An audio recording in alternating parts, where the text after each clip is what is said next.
No matter where you're at in your career, you need to always be yourself. I think that people look at networking, or it has this really bad connotation that you have to be at like a networking event and you're wearing a tag on your chest, where I look at every opportunity I have on the street, at my office, wherever it is, as a chance to network. There's a lot of value of not looking at networking as such a serious, stuffy thing, but just being true to yourself and being able to represent yourself and what you do to the world.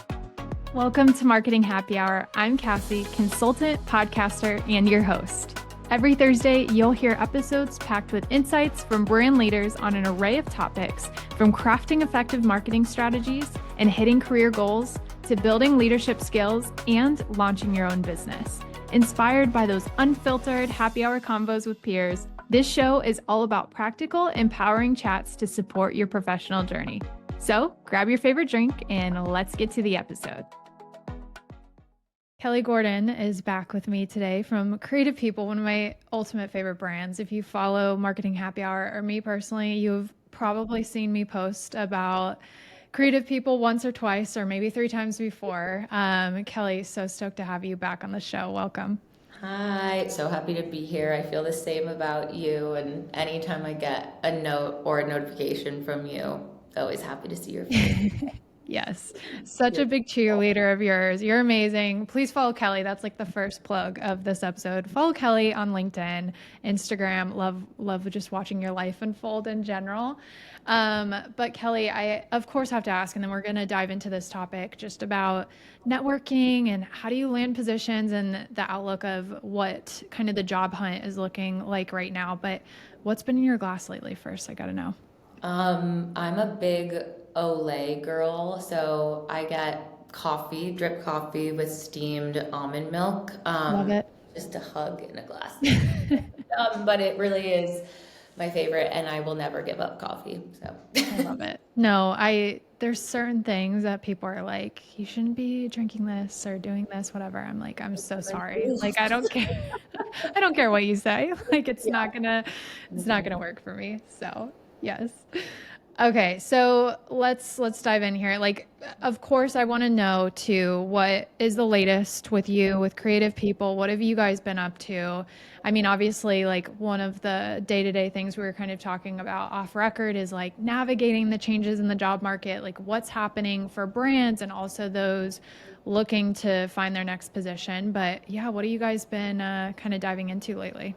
Yeah, what is great is we are really busy, meaning that people are definitely still hiring. I know it doesn't feel that way all the time, but we tend to be the forecasters because it means that brands have money to get great talent. So we've been really busy. I think too, as a brand, we've been working really hard to also give more tools to candidates outside of just helping them get a job through us, because there's not only like there's limited amounts of jobs that come through us, but we've really kicked our social into high gear. So if anyone doesn't follow Creative People on TikTok or Instagram, I highly recommend. We have an amazing social person who is just giving so many tips and tricks beyond things that we post day to day, as well as like these opportunities that we have with the team. Yes, I could not stress that enough too. Your guys's social is so good. And again, I share it all the time on Instagram. So if you follow Marketing Happy Hour, you've probably seen it. Follow Marketing Happy Hour too.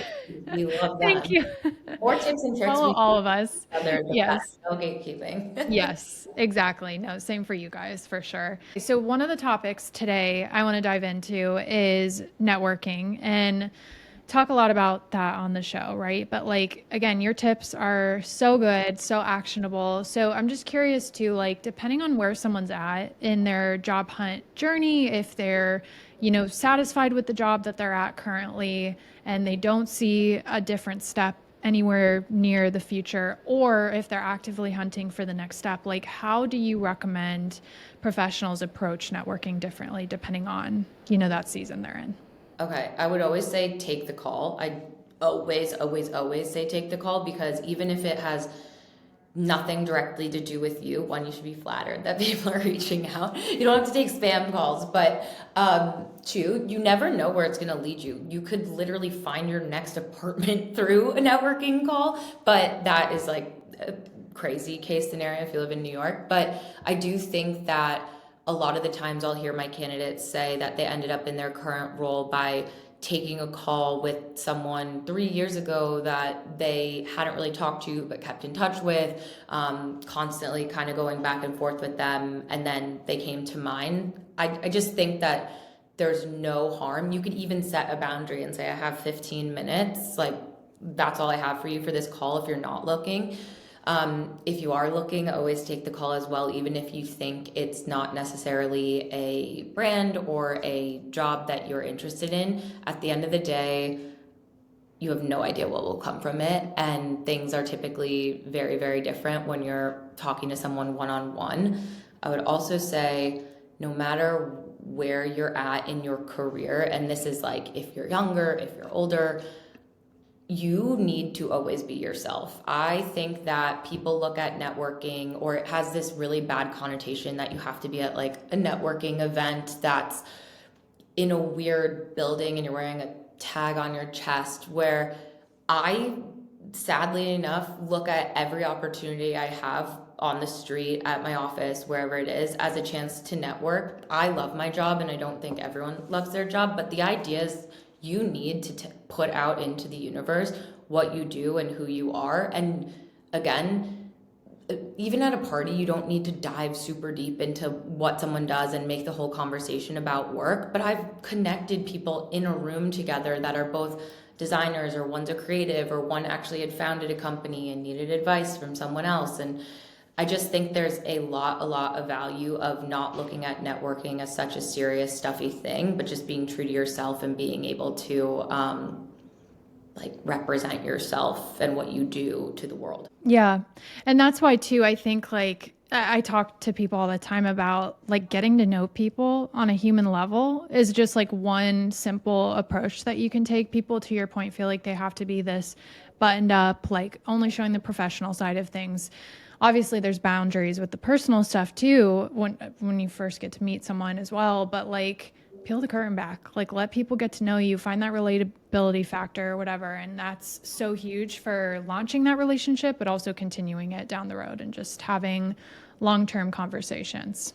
Yeah, I will say though, if you are younger and earlier in your career, I do think there's a little bit of a difference if you're asking for advice or trying to find a mentor or something like that. Those conversations need to be really pointed and pretty sharp on what you want to get out of it. They are doing you a favor, like they really are. And as much as people love mentoring or networking with younger individuals, they don't have to be doing it. So you really do treat it like a privilege and come in with 3 or 4 smart questions, whether it's about their career trajectory or if there's something super specific, like, hey, in my portfolio, would you change the layout? Like, does this make sense? If you read through this, how would you walk away from it? So there's a little bit of a difference there. I really don't think a coffee chat is just a coffee chat if you are just starting out and you're talking to someone that you're seeking advice from. Okay, so on that too, say someone's reaching out to someone for the first time they've never met, and the goal is to have like one of those coffee chats, like they just want to kind of like meet them and get to know their story. How should someone be approaching that kind of conversation? Like, do you tell someone what you're looking to get out of it? First email? Do you hold that off? Like how should we be connecting with people for the first time in that way? Yeah, I think it's actually helpful to give them the context of what you're looking for. Even for me, sometimes people are like, I would love to pick your brain. And I really don't want to come off sounding mean, but I'm like, pick my brain about what? Like I need to know, because maybe I'm not even the right person to help you, and maybe it's a longer conversation, or I can actually respond with some materials that we've already put together of how to go about something. So I don't know why that question triggers me so much, or even that statement, like, I'd love to pick your brain. Just tell them about what. I'd love to pick your brain about figuring out how to market myself in social. Here's my portfolio. It's Mhm. 10 minutes. Would love to just like get high level thoughts on that. So I would Mhm. detailed, you don't need to give a paragraph or two paragraphs, individually, you're probably not even going to read that either. So Mhm. super quick to the point, but tell them why you're reaching out and what you Yeah. want from them.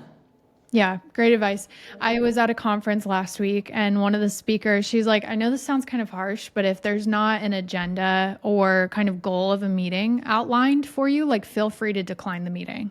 And Yes. so I think similar thing goes for here, right? Like people want to know like why are you reaching out to them? Like what is the point of having a conversation? Because to your point, you don't want to waste their time or your time doesn't want to be wasted. So it's important to have that clear intention laid out. So, And I will say too, again, not to sound harsh, but I'm trying to be like, put yourself in this person's shoes. mhm. If this is a CMO of a very popular company, you can probably imagine how many messages they're getting a day. And I'm not saying don't shoot your shot, but just like manage your expectations, or do something really crazy because you're obsessed with the brand and this is your chance to really make a mark. But again, if someone's not responding to you, it's because they have a full-time job and they're really busy and they might already have two or three people that they've carved that time for. So again, Yeah. just manage expectations.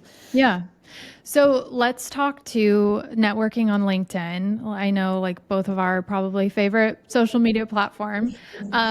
So what are some common mistakes you're seeing people make when it comes to connecting with others on LinkedIn? I know this is a big topic, just like in the career space in general. Like, should you be adding a message to your connection requests? Like, how should you be connecting to people? When should you connect to people? So I'm just curious if you were to think of like one or a few mistakes you see professionals making and how can they remedy those? One thing that I learned from my boss and CEO, we all have our own markets that we work within. So he was like, you need to delete everyone out of your LinkedIn that has nothing to do with your world. And I know that sounds harsh, but you don't need to know your brother's best friend who does like accounting somewhere, and like you don't need them there. You want your feed to be full of people and individuals and brands that are super related to your world. And honestly, if you're in marketing, I'd be like, yeah, creative is great. Sometimes product, but I try to keep my feed very tailored to the market that I'm in and that I want to be in. I think with messaging, this is a little nuanced, and I do want to preface that all these opinions are my own, but what's worked for me and how I've responded to people. I think if you're connecting with a recruiter, you do not need to really give them a message on why you're connecting with them. Our job is to Mm. be very connected to people regardless. And I would maybe say that for any internal recruiters as well. Some people may think differently, but just so everyone knows, when we get a message if you connect with someone on LinkedIn and there's a message there, it'll pop up as soon as you hit connect. And I typically have 10 to 11 LinkedIn windows open. So my computer typically crashes and I actually don't connect with people that send me messages. I know it's crazy, but I will say it's a common theme here. If you are connecting with someone in your network or someone you admire, I would send a quick little message of, hey, I do brand marketing at so and so. I really admired your work that I saw in Soho in the billboard, whatever. I Mhm. think it's a nice touch. You should be connecting with people at all times. It does not matter if I honestly would say connect with them before you need something from them, because you'll be able to kind of build that relationship up by commenting, liking, being shown in their feed, et cetera, et cetera. Okay, so you mentioned hiring managers, recruiters. So going back to kind of just the general relationship building, how can people start building relationships with recruiters before they even need a job? I know this is something that typically, people are on the hunt and this is something they start doing as a reactive task, right? But like should we be actively connecting with people from those brands that are those aspirational companies we want to work for like all the time? Like, how do you recommend relationship building with that specific group I of literally people? am like max your requests out for the week, every week. If Hmm. which is crazy. But you should actively just be connecting with them. I do think something that I was thinking about was if you think about Instagram and someone Hmm. followed you on Instagram and they have like two photos, they're private, follow like 10 people, like it looks sketchy. And I know it's just like it's weird, but like I would actually, before you even start connecting, try to give yourself some type of online or LinkedIn personality. Again, you do not need to be a thought leader, but add a photo, tell us where you work, what your job title is, what your jobs have been, and then start connecting with people because a lot of the time I'm gonna just keep going back. Put yourself in someone else's shoes that you're trying to connect with. I'm just like, this person's not real. So that's the first thing I would say. And then again, constantly be connecting. I think it's easier to break the ice with someone by commenting on a post that they make than messaging, and just like building up a slow, warm intro where they're constantly kind of seeing you in their orbit makes it a bit easier. But I also wouldn't expect too much from these people if you're not looking and you're asking them to connect. They might not be able to make the time for you immediately. Yeah. And then with that too, just beyond sending emails, sending connection requests, are there any other things that we should be doing to build relationships with those recruiters and those key hiring managers just outside of, maybe even it's outside of digital? I don't know, but like anything just to stay on the radar of those people so that when the time comes for us to look for a position, maybe at that company, like we have that authority, quote unquote, established, or that relationship established with them. Yeah, I would say even taking a quick step back because I do think a lot of people don't know how recruiters typically work.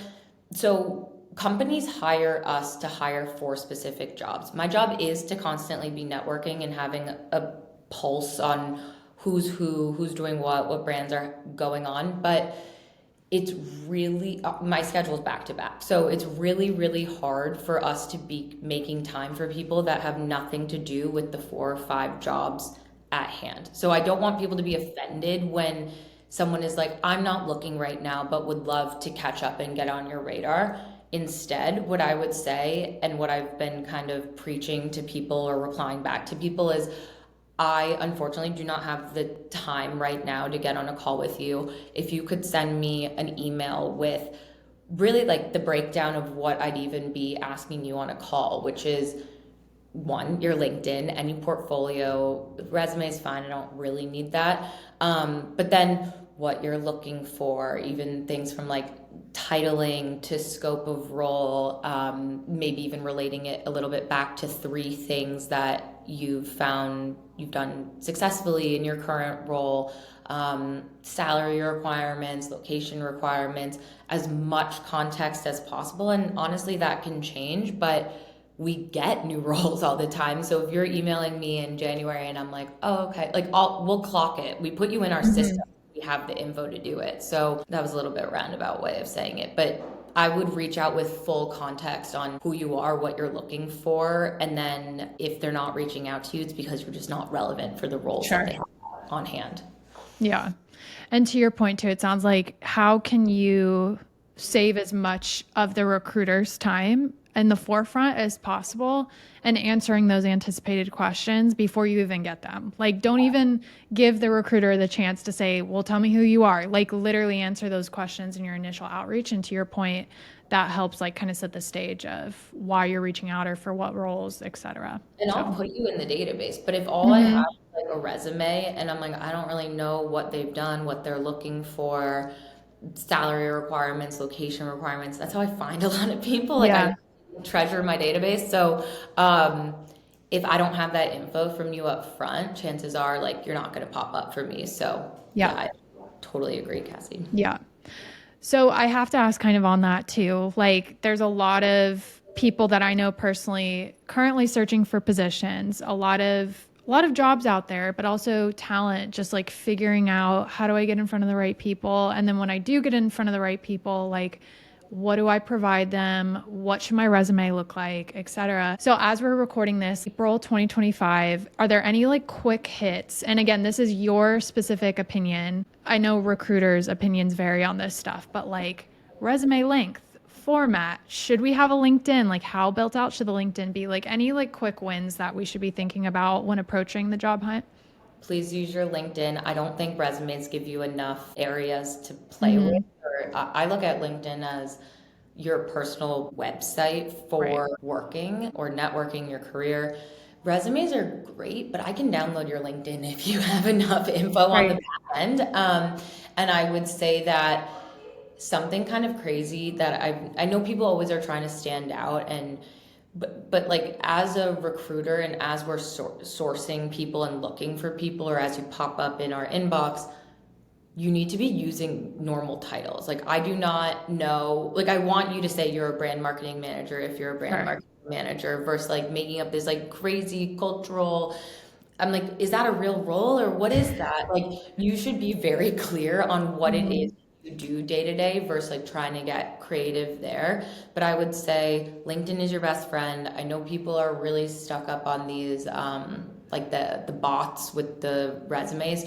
Here at Creative People, we read every single resume, so I actually have no idea how to help you there. So that's why I'm like, get your LinkedIn to a place that you feel shows your personality and also can speak to the work that you've done. Okay. Yeah. Great advice. I know because I have a lot of people asking me, and I'm like, number one, it depends on like what kind of system is filtering this stuff. But I know LinkedIn, anyways, like is a hot place. I know for you guys, like you're posting jobs on there. You're asking, like, who do you know? Is this you? Like, comment below, DM me, whatever. So it's just a place where a lot of those conversations Yes. are happening anyway. So like having a profile that speaks to all of that, answers those questions is huge so that if a recruiter lands on your page, it's answering that. And that's a gateway to communicate with you directly too. Also, if you do have a portfolio, put it in your LinkedIn. If you're in Mm-hmm. the creative or marketing field, there's lots of places you can put it, but it makes it easy for us. Like just Yeah. I don't want to always be like, make it easy for us, but truly, the easier you can make it for us, the better chance you have of us finding you and being excited about you. Yeah. So, okay, so we've talked a little bit about this, but I want to discuss like this notion of inbound opportunities. So, like, we've talked a lot about how do you go and reach out to recruiters? How do you build relationships with people actively? Like, you're the one initiating these conversations. But this idea of inbound marketing, like attracting opportunities, I know this is a little bit depending on, I guess, the level of relationship that you have with the brand, this could be a little bit nuanced here, but how can people brand themselves, whether online, in person, so that the right connections maybe come to them? They're thought of for opportunities. Like, would love to hear your thought on that too. I'll give two different ways of doing this that are very, very different. The first one is I am a huge believer and I talk about it all the time. I said it earlier, but you really need to put out into the universe what you're looking for and what you want. And that means if you are in a social setting and you feel comfortable talking about I'm quietly looking and I'm really interested actually in getting a little bit further in my like design career versus my art direction career. Or I'm looking to take on clients in the food space. Right now I work in B2B, but you just need to like start telling people because that you'll be top of mind. Like you always want to be top of mind. And if no one knows what you're looking for or what you do, like how are you going to pop up into their mind? That is the fun one. And then the other one that is just a little bit more time consuming or like task oriented is the way that recruiting works on LinkedIn is we have a whole back end system where we are putting in so many different keywords. We're putting in types of brands, we're putting in titles and all these different things. So I would say like you on your profile should make it as easily searchable as possible. I'm sure you could look up an article too that like someone at LinkedIn on the product team has created, but you know, if you live in New York and or say you're remote and you're looking for jobs in New York, you can always put open to relocation in New York. Mm, There's such crazy things you can do with this. So I know that LinkedIn for someone that's looking has a lot of tools. Even if you're not looking, but you're like, I love beauty. Somewhere on your profile, there should be like beauty, skincare, brand marketing, Hmm. out of home, whatever. So like you should be trying to get the keywords onto your profile so that we can then search you on the back end and you'll pop up into our searches. And then with that too, like posting, being consistent on the platform, like sharing what you're working on, like how important is that? And like how do you recommend professionals, again, whether or not they're currently searching or just kind of like happy with where they're currently at now, like how should we be building our personal brand in that way, if at all, you think? It's super interesting because I do think that we have had companies come to us and be like, well, they're not active on LinkedIn. Like, are they happy with the company that they're at? Mhm. Are they proud of it?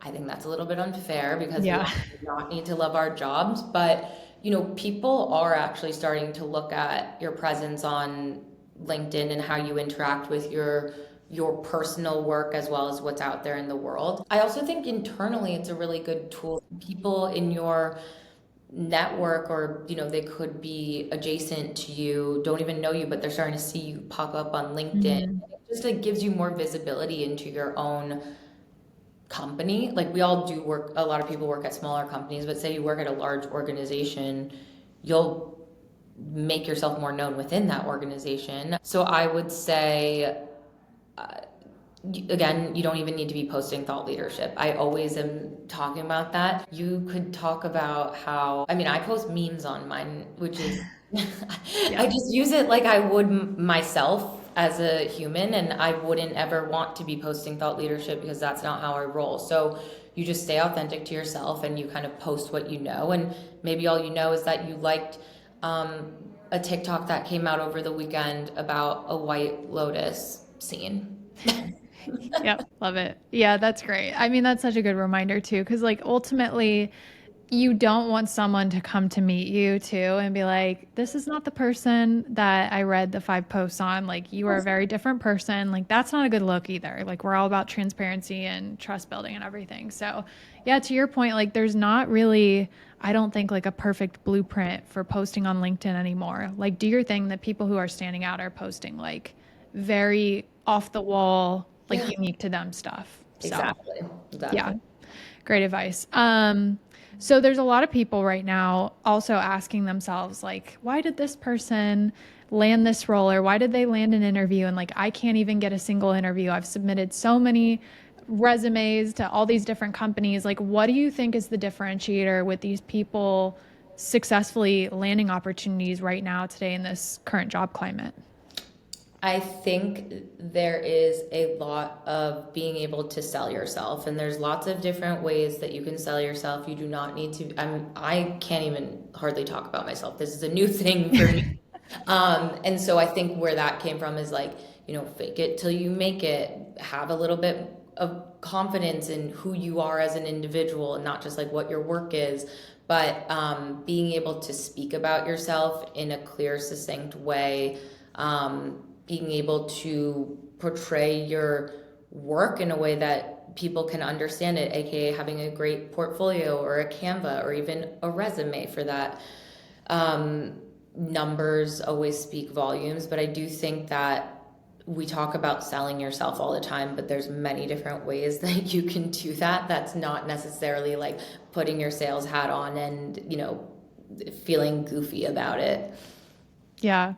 Well, and lucky enough, we are hosting a webinar coming up. This is, I know, a first for me personally with the Marketing Happy Hour brand, and excited to collaborate with you guys on this because we did our event last year. It was amazing. And so we're like chatting, how can we just offer more value, collaborate on that stuff? So we have a webinar coming up. I believe it is going to be the end of this month. The biggest recommendation I have is I'll drop a link in the show notes. Sign up for the email list. We'll make sure to notify you as soon as that's coming up. But we're going to talk about selling yourself and just like how can you do that to prepare for a job search, or also if you're not currently on the hunt, like what can you be doing now to prepare to have those conversations?